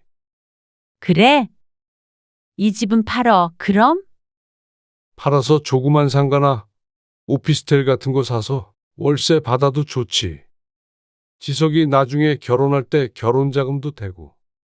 아무튼간 여러모로 작은 집 가면 좋지 않겠어? 한 씨도 좋은 생각인 듯 했습니다. 한 씨 부부는 바로 이사갈 집을 알아보았는데 마음에 드는 집은 발견했습니다. 그래서 이사갈 집부터 계약을 했습니다. 부동산에서 전화 없어? 없어서 내가 해봤는데 본다는 손님이 없다 그러던데? 이사는 했는데 비워둔 아파트는 팔리지 않고 있었습니다. 이걸 어쩌나 했지만 상황은 그리 나쁜 편은 아니었습니다. 몇 달 뒤부터 부동산 가격이 올라가고 있다는 소식을 듣게 되었습니다. 그래서 내놨던 금액에는 충분히 팔릴 상황이었지만 어쩐지 고민이 되었습니다. 집값이 뚝 떨어지지만 않으면 그냥 가지고 있는 것도 나쁘지 않을 것 같아. 그러게. 지난달보다도 5천은 올랐다던데. 그러면 전세라도 놓지 뭐. 그러자. 그럼 전세금으로 오피스텔 같은 거 사두면 되지 않을까? 당신 말처럼. 부동산에서도 집값은 계속 오를 것이라면서 전세나 월세로 내놓는 게 어떻냐며 물어봤었습니다. 그래서 한 씨 부부도 그렇게 하기로 했죠. 그렇게 신혼부부 세입자가 들어왔는데 꽤나 오래 거주를 하게 되었습니다. 그러다가 세입자가 이사를 나가고 이제 좀 팔까 싶었는데 아들이 결혼 소식을 알리며 제안을 했습니다. 아들이 결혼할 때 집값을 보태줄 생각을 하고 있었습니다. 그런데 아들은 고개를 저으며 말했습니다. 그래도 애 낳고 살려면 집 크기도 어느 정도 돼야 하는데 도와주셔도 어느 정도 대출은 필요할 것 같아요. 어지간하면 예산 안에서 갔으면 좋겠지만 아들은 더 넓은 곳에서 살기를 원했습니다. 근데 대출 받으면 이자도 내야 하고요. 여러모로 아깝잖아요. 언제 돈 모아요? 그럼 어떻게 하겠다는 거야? 엄마 아파트 있으시잖아요. 지금 비워져 있는 거요. 한씨 부부가 살던 아파트에 들어가서 살겠다는 아들. 한씨는 아들의 말을 긍정적으로 생각했습니다. 어차피 하나밖에 없는 아들 결혼하는 거, 그 집에서 살게 하면 여러모로 좋지 않겠나 하는 생각이 들었습니다. 생각했던 것보다는 더 많이 지원해주게 되는 꼴이지만 말이죠. 그냥 그렇게 하라고 해. 어차피 우리 죽으면 지석이 줄 거 미리 준 셈치지 뭐. 그래서 아들이 하자는 대로 하게 되었습니다. 그리고 아들이 결혼해서 그 집에 들어갔을 때 한씨 부부는 이제 아들을 위해서 돈 나갈 일은 없겠다 싶었습니다. 완전히 새로운 가정을 이루었고 집까지 해줬으니 부모로서 해줄 만큼 다 해줬다고 생각했죠. 그런데 그건 한씨와 남편의 착각일 뿐이었습니다. 예식장에 도착하셨어요? 그래, 아빠랑 들어와 있어. 축의금 내는 곳으로 와. 아들이 결혼하고 반년이 안 되었을 때 시조카의 결혼식에 참석했던 한씨 부부. 며느리는 몸이 아파 오지 못했고 아들만 참석을 했습니다. 예식장에서 만나기로 되어 있었는데 아들이 예식 시간에 아슬아슬하게 맞춰서 도착을 했죠. 축의금 내셨어요? 우린 냈지? 아, 난 얼마나 내야 되지? 너는 지영이가 결혼할 때 20만 원 따로 했다며. 너도 20은 해야지. 그러자 아들이 난감하다는 듯이 말했습니다. 늦어서 급하게 오는 바람에 돈을 못 뽑아왔는데. 현금 있으세요? 그러면서 주머니를 뒤지는 신용을 했지만 지갑도 들고 다니지 않으면서 괜히 하는 행동이었습니다. 한씨는 오다가 1층 로비에서 현금 인출기를 봤었는데 시간이 얼마 없었습니다. 홀에서는 사회자의 목소리가 들리기 시작했죠. 여보, 현금 가지고 왔어? 잠깐만. 남편은 외투 안주머니에서 지갑을 꺼냈습니다. 그리고 지갑에서 20만 원을 꺼내서 아들에게 건넸죠. 조금 있다가 예식 끝나고 이체해 드릴게요. 아들은 걱정 말라며 축의금을 내고 식권을 받았습니다. 한씨 부부는 아들과 함께 서둘러서 예식장 안으로 들어갔죠. 그리고 밥까지 먹고 나왔을 때 아들이 말했습니다. 돈은 집에 가서 보내드릴게요. 휴대폰으로 보내도 되는데. 정신없는데 뭘 밖에서 보내요. 집에 가서 꼭 드린다니까요. 네가 신용이 있어야 말이지. 한씨의 말에 아들이 발끈했습니다. 20만 원이 없어서 안 드리겠어요? 드린다니까요. 한씨는 미심쩍은 눈빛으로 아들을 쳐다보며 휴대폰에 메모를 했습니다. 아들 축의금 20만 원. 그러자 아들이 별걸 다 메모해 놓는다며 투덜거리면서도 끝까지 집에서 주겠다기에 헤어졌습니다. 그런데 그날 저녁에도 주지 않았고 다음날 오후까지도 소식이 없었습니다. 한씨는 한숨을 쉬었습니다. 전화로 달라고 하기에도 속이 좁아 보이니 재촉하기 전에 아들이 주길 바랐죠. 아이고 곧 주겠지. 그리고 안 주면 또 어때? 남편이 태연하게 말했지만 한씨는 어쩐지 받지 못할 것 같아서 전화를 해야 하나 말아야 하나 고민했습니다. 그리고 또 다음 날 월요일 오후에 마트에 다녀오기 위해 외출했던 한씨는 우체통에 꽂힌 고지서를 발견했습니다. 들고 집으로 들어와서 살펴보니 한씨의 것이 아니었죠. 아이 진짜. 이것도 왔네. 뭔데? 과태료 고지서. 지석이 거야.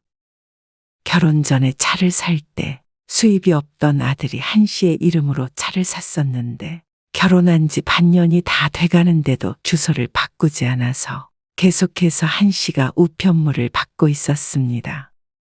그리고 과태료 고지서는 이번이 처음이 아니었죠. 과속, 주차 위반 등 다양한 이유로 한 달에 한 번 꼴로는 받은 듯 했습니다. 한 씨는 휴대폰을 들어서 고지서 내용이 화면에 들어차도록 한 후에 사진을 찍었습니다. 그리고 뒤집어서도 찍고 여러 장을 찍은 뒤에 아들에게 메시지를 보냈죠. 많이도 나왔다. 정말? 얼마짜린데? 어린이 보호구역 주정차 위반 12만 원. 뭐야? 남편도 놀랄 정도로 큰 금액이었습니다. 빨리 내면 깎아주는데 그래도 9만 6천 원이네. 아이고, 하필이면 왜 또 어린이 보호구역에서 그랬는지. 과태료만 아껴도 차에 기름을 한 번 더 넣을 텐데 아들은 대수롭지 않게 생각하는 듯 했습니다. 그리고 그건 이유가 있었죠. 한 씨가 사진을 보내고도 한참 동안 대답이 없는 아들. 사진을 보낸 지 2시간이 지났을 때 이번엔 전화를 걸었습니다. 한참 만에 전화를 받은 아들에게 한 씨가 말했습니다. 메시지 못 봤어? 사진 보냈는데? 네, 못 봤어요. 무슨 사진이길래 일하고 있는 사람한테 전화를 하세요. 하도 확인을 안 하길래. 길게 얘기할 건 없고 잠깐이면 돼. 과태료 나온 거 찍어서 보냈어. 그러자 아들이 짜증스런 한숨을 내쉬었습니다. 거기에 적힌 계좌에다가 과태료 얼른 내고. 어제 지영이 축의금은 엄마한테 넣어. 알겠지? 지금 그거 말씀하시려고 전화까지 한 거예요? 저 지금 바쁘니까 대신 좀 보내주세요. 아니야. 지금 네가 보내. 알겠지? 바쁘다니까 끊을게. 한 씨는 서둘러서 전화를 끊었습니다. 한두 번 겪는 일이 아니었습니다. 그런데 아들은 1분 뒤에 다시 한 씨에게 전화를 했습니다. 이거 사진을 이렇게 찍어서 보내면 어떻게 입금을 하라는 거예요? 사진이 왜? 흐려서 숫자가 잘 안 보여요. 사진이 어떻게 찍혔나 다시 확인하려던 찰나에 아들이 먼저 말을 했습니다. 엄마가 먼저 내면 제가 엄마 통장으로 입금할게요. 아냐. 지금 바로 다시 찍어서 보내줄게. 아, 어차피 축의금도 달라고 그러셨잖아요. 한 번에 엄마한테 입금하는 게 낫죠. 너 또 안 줄 거잖아. 그러자 이번엔 아들이 짜증을 내며 버럭 언성을 높였습니다. 아니, 그거 얼마나 한다고 이러세요? 바빠 죽겠는데. 얼마 안 하면 좀 직접 냈으면 싶었습니다. 너 이번에는 꼭 넣어줘야 해 그럼. 알았어요. 바빠서 이따가 전화 드릴게요. 전화를 끊고도 찝찝한 기분이 들었습니다. 매번 한 씨가 낸 것은 아니었지만 한 씨가 먼저 내고 아들이 입금해주지 않은 적이 여러 번 있었기 때문이었습니다. 결국 한 씨가 고지서에 적혀 있는 계좌번호의 과태료를 입금했습니다. 또 기한을 지났다가는 24,000원이 올라가니 말이죠. 그러고 나서 아들에게 혹시나 하는 마음에 자신의 계좌번호를 찍어서 메시지를 보냈습니다. 남들은 이런 한 씨를 쪼잔하다고 할 수도 있었습니다. 남도 아니고 자식인데 좀 내주면 어떻냐고 말이죠. 한 씨도 분명히 처음엔 그렇게 생각을 했었습니다. 하지만 그게 한두 번이었다면 한 씨도 아들의 말처럼 별거 아닌 금액 대신 내준 셈 쳐줬겠죠. 그런데 당연히 한두 번이 아니었습니다. 상습범이라고 해도 될 정도였습니다. 아들이 원래도 이랬나 물으면 잘 기억이 나지 않았습니다. 자식과 돈 얼마 내주고 하는 걸 머릿속으로 세어가면서 하지 않기 때문이었죠. 근데 결혼해서 가정이 생겨서 그런 것인지 이제는 한시도 확실히 느낄 만큼 짠돌이가 돼가는 것 같았습니다. 돈에 예민하고 어지간하면 아들 주머니에서 돈이 나오는 일이 없었죠. 그런 한시의 추측이 영 틀린 것도 아닌 것이 며느리도 마찬가지였습니다. 명절을 이틀 앞둔 어느 날 주말에 며느리가 갑작스럽게 찾아왔습니다. 연락도 없이 어쩐 일이야? 아, 지난번에 지석 씨가 두고 간 외투요. 그거 가지러요. 명절에 그거 입는데요. 근처 지나다가 생각나서 왔어요. 아, 그거. 한씨는 한 달 전에 아들이 놓고 간 외투를 작은 방에서 가지고 나왔습니다. 어머니, 어디 가시게요? 마침 나갈 준비를 하고 있던 한씨에게 며느리가 물었습니다. 마트 가려고 했는데. 아, 마침 잘 왔다. 같이 좀 들러서 사돈 선물 좀 가지고 가.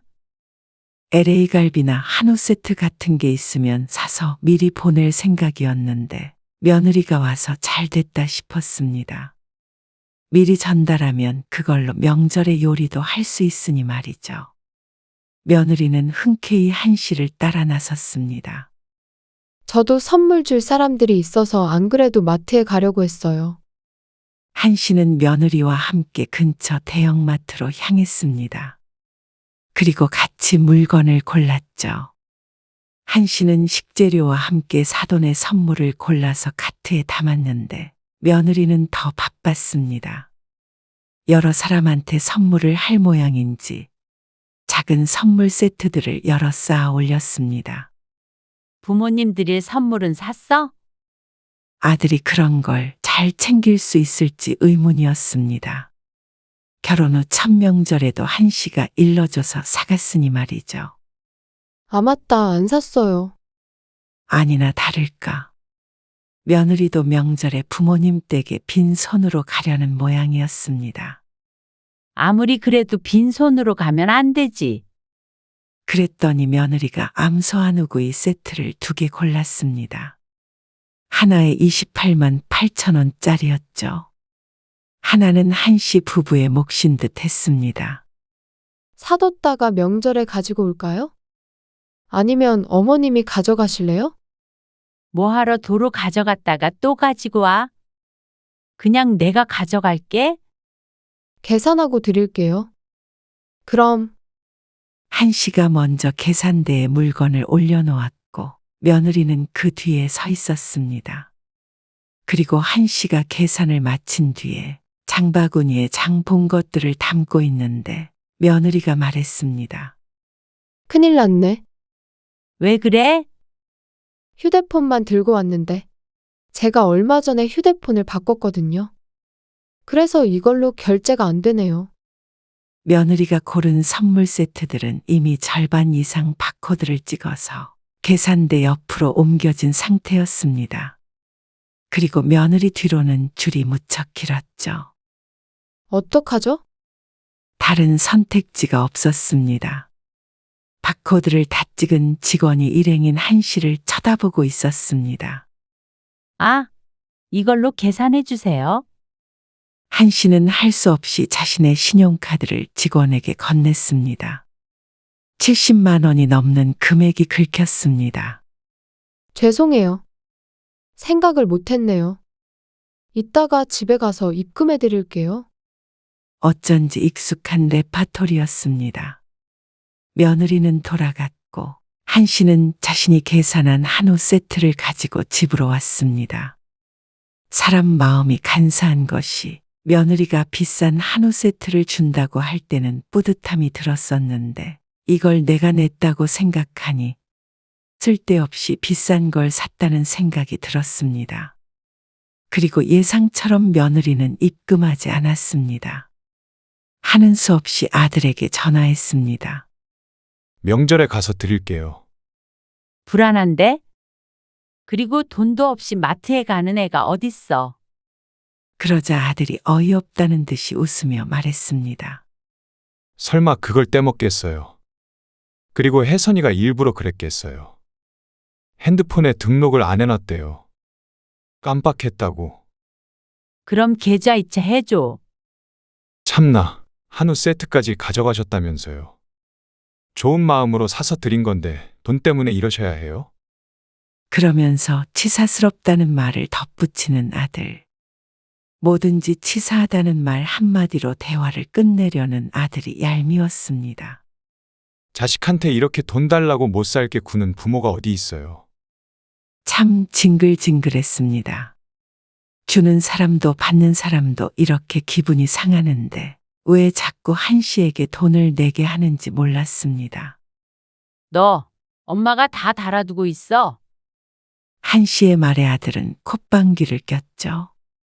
그리고 그날 이후로도 아들과 돈에 얽힌 크고 작은 갈등이 빈번했습니다. 손주가 생기고 그 손주가 돌이 될 때까지도 아들의 과태료 고지서는 한 씨의 집으로 날아오고 있었을 정도이니 말 다 했죠. 그나마 강경하게 나가면 마지못해 돈을 갚곤 했지만 거기까지 가야 하는 상황이 견디기가 힘들었습니다. 그리고 손주의 돌잔치 날, 한 씨는 폭발하고 말았습니다. 아침에 잠깐 부동산에 들려야 해. 왜요? 오피스텔 계약서 써야 되는데. 세입자가 꼭 오늘 오전에만 시간이 된다고 했대. 아, 그럼 거기 갔다가 바로 오시는 거죠? 그래. 아빠랑 그쪽으로 갈게. 하필이면 손주 돌잔치 날 오전 10시에 부동산에 들러야 했습니다.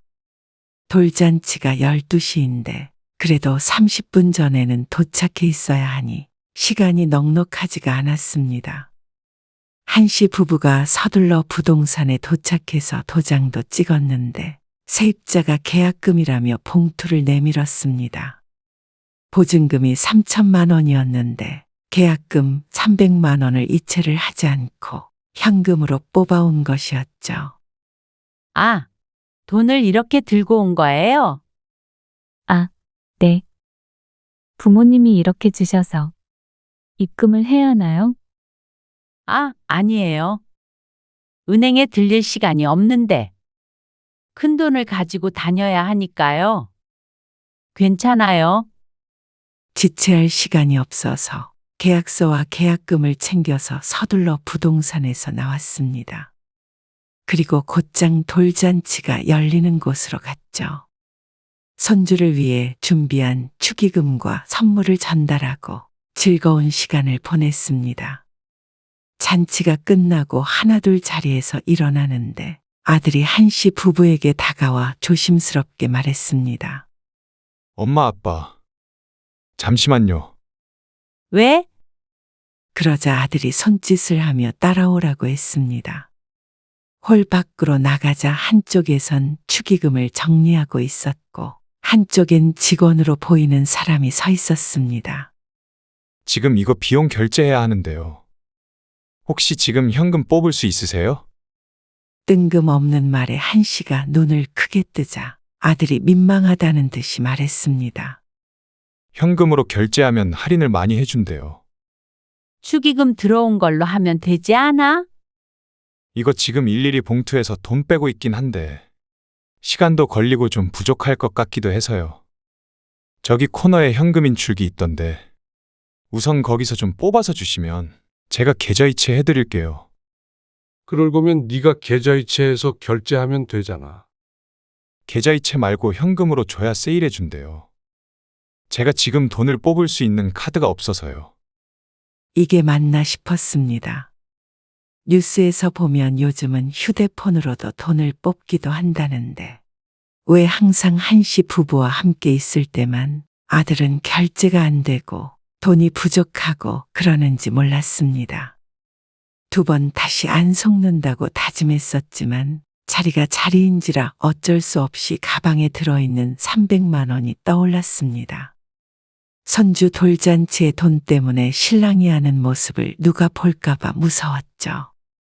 이거 계약금 받은 건데. 일단 그러면 이걸로 하고 부족한 건 축의금으로 해봐. 그리고 이건 꼭 줘야 하는 거 알지? 당연하죠. 하지만 돌잔치가 끝난 뒤로도 차일피일 미루며 300만 원을 주지 않는 아들. 며느리에게 전화해봐도 소용이 없었습니다. 아, 지석 씨가 드린다고 하던데요. 저는 모르고 지석 씨한테 한번 말해볼게요. 무슨 이런 자식이 다 있나 싶었습니다. 이게 자식인지 도둑놈인지 헷갈렸습니다. 10,000원, 20,000원 작은 돈들은 그렇다 쳐도 어떻게 몇십만 원, 몇백만 원 되는 돈까지 매번 이렇게 힘들게 받아내야 하는지 몰랐죠. 사람을 꼭 이렇게 빚쟁이로 만들어야 하는지 아들도 며느리도 괘씸했습니다. 더 이상은 참을 수가 없었습니다. 호구짓도 한두 번이어야지. 그리고 자식이라고 어영부영 넘어가는 것도 한두 번이어야지. 아들 말처럼 돈 가지고 치사하게 굴기는 한시도 너무 싫었습니다. 하지만 3년이 안 되는 사이에 야금야금 뜯어간 돈이 얼만지 몰랐습니다. 하지만 그 금액보다 중요한 것은 아들 며느리의 썩어빠진 정신 상태였습니다. 지들 돈은 아깝고 부모 돈은 한없이 우습게 보는 그 모습이 가장 괘씸했습니다. 이대로 또 스리슬쩍 넘어갈 셈인지 아니면 10번은 닥달을 해야 줄지 모르겠지만 이 못된 버릇을 고쳐줘야겠다는 생각이 들었습니다. 그래야 다시는 부모에게 손 벌리지 않을 테니 말이죠. 한씨는 가계부를 폈습니다. 보통은 하루의 지출 내역을 휴대폰에 적어두었다가 옮겨 적었는데 자잘한 것들을 전부 쓰지는 않았어도 꽤나 꼼꼼하게 기록이 되어 있었습니다. 그리고 형광펜으로 아들이라고 적혀 있는 것들을 표시를 했습니다. 그리고 표시를 하며 계산기도 함께 두드렸죠. 두툼한 가계부를 한참 들여다보다가 마침내 고개를 들었을 때 계산기에는 꽤나 큰 금액이 떠 있었습니다. 돌잔치 비용까지 합쳤기 때문에 수백이 되었습니다. 정리한 한씨도 놀랄 정도였는데 이 모든 게 별거 아니라고 생각하는 아들은 더 놀랄 것 같았습니다. 한씨는 계산기에 적힌 금액을 아들에게 전송했습니다. 그러고는 밑에 적었습니다. 네가 그동안 빌려가거나 대신 지불하도록 했던 돈이야. 3일 안에 입금하도록 해. 그러자 그렇게 돈 얘기만 하면 답장도 잘 안 하던 아들이 1분도 안 되어서 전화를 걸어왔습니다. 이게 뭐예요? 돌잔치 비용 주신 거 300만 원 아니었어요? 그거 말고도 그동안 엄마가 다 달아두고 있다고 했잖아. 까먹은 것 같아서 보내준 거야. 너무 금액이 뜬금없잖아요. 생각도 안 나는 돈을 이제 와서 달라고 그러세요?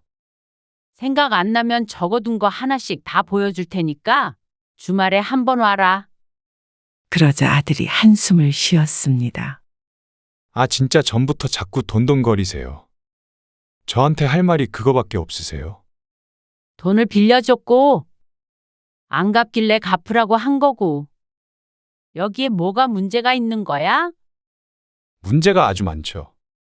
자식한테 그 정도 돈도 못 써요?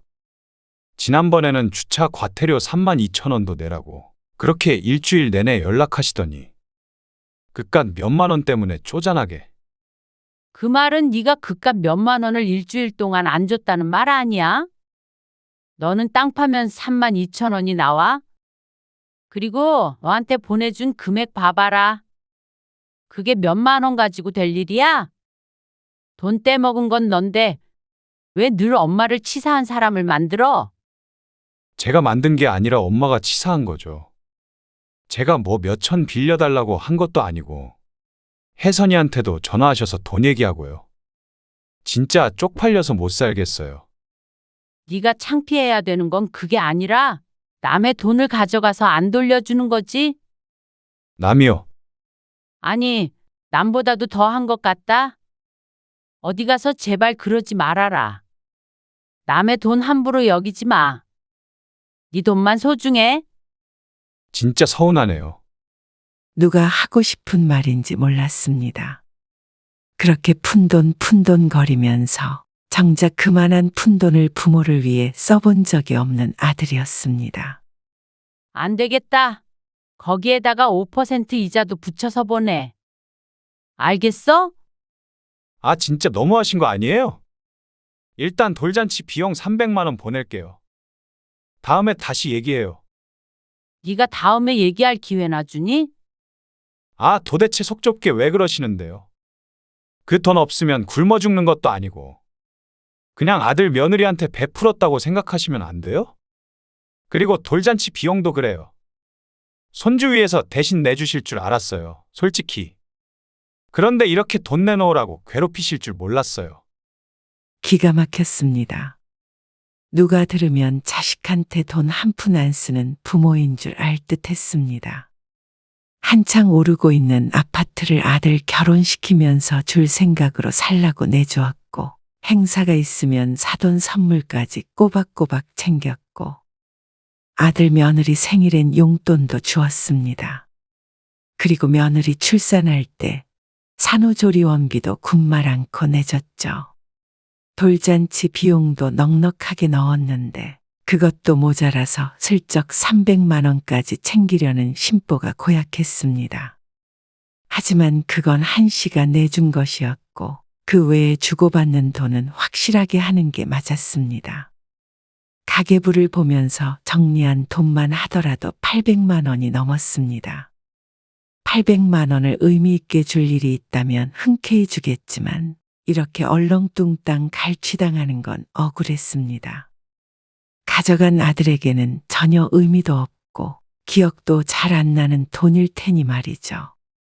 그 돈을 갑자기 달라는 경우가 어디 있어요? 돌잔치 비용 빼고도 한두 달 월급인데. 너한테 큰 돈이면 엄마 아빠한테도 큰 돈이야. 진짜 이러실 거예요? 부모 자식 간에 이렇게 선 그으시면 저도 그렇게 지낼게요. 그게 무슨 말이야? 그렇게 남처럼 대하시니까. 저도 그렇게 하겠다고요. 적반하장도 유분수였습니다. 그래, 너 말 잘했다. 그러면 너 지금 살고 있는 그 집 몇 년 살았지? 2년 반? 좀 넘었나?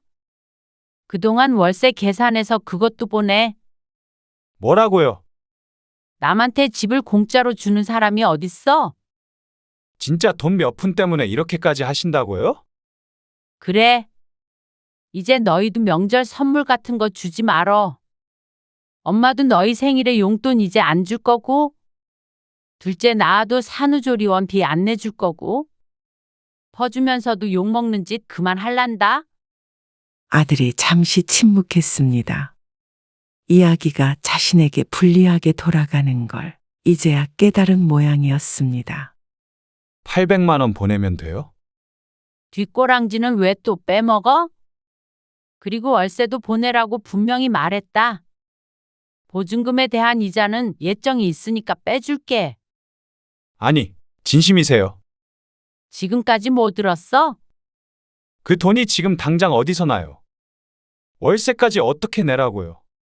그래, 엄청 큰 돈이지? 너희가 공짜로 누린 게 얼마나 큰지 이제 알겠어? 아들이 말이 없었습니다. 어쩐지 사과를 해야 할 타이밍인데 자존심이 상하는 듯 머뭇거렸습니다. 일단 메시지로 보내신 돈 보낼게요, 지금. 월세는 큰 돈이니까 2주 시간 줄게. 그러자 아들이 한숨을 푹 내쉬었습니다. 큰 돈이긴 했지만 마련하기 불가능한 돈도 아니었습니다. 이참에 정말로 아들에게 꼭 받아내서 본때를 보여줄 작정이었습니다. 전화를 끊고 남편이 걱정스럽게 말했습니다. 어지간히 하고 돌잔치 비용만 받지 그래. 나중에 다시 돌려주는 한이 있더라도 받을 거야. 남편이 고개를 절레절레 흔들었습니다. 이번에는 아들을 재촉하지 않고 2주 동안 기다렸습니다. 그리고 2주가 지난 저녁에 아들에게 문자 메시지로 내용 증명을 보냈습니다. 그러자 다음 날 바로 돈이 들어왔죠. 한동안은 한 씨도 그 돈을 가지고 있었습니다. 그리고 얼마 뒤에 아들이 찾아온 날이었습니다. 죄송해요. 그렇게 많은 줄 몰랐어요. 저도 죄송해요. 어머니, 고개를 숙이고 용서를 구하는 아들 며느리. 너희 돈만 소중한 거 아니야? 너희한테 주는 돈도 엄마 아빠가 노력해서 번 거고, 알아요. 앞으로도 이런 일 생기면 그땐 그 집에서 아주 쫓아낼 거니까 그런 줄 알아. 네. 한 씨는 기가 팍 죽은 아들 며느리에게 돈을 돌려줬습니다. 그 아파트는 곧 아들에게 명의를 이전시켜 주려고 했던 것이었지만 이번 일로 마음을 고쳐먹었습니다. 진작에 넘겨주었다면 이런 협박도 통하지 않았을 테니 앞으로도 명의는 꼭 가지고 있자 싶었습니다. 그래야 부모도 큰 소리를 낼 수 있고 자식들도 말을 들으니 말이죠. 그 뒤로 한 씨의 아들은 고지서를 자신의 집으로 받았습니다. 그리고 다시는 한 씨에게 이유 없는 돈은 받지 않게 되었죠.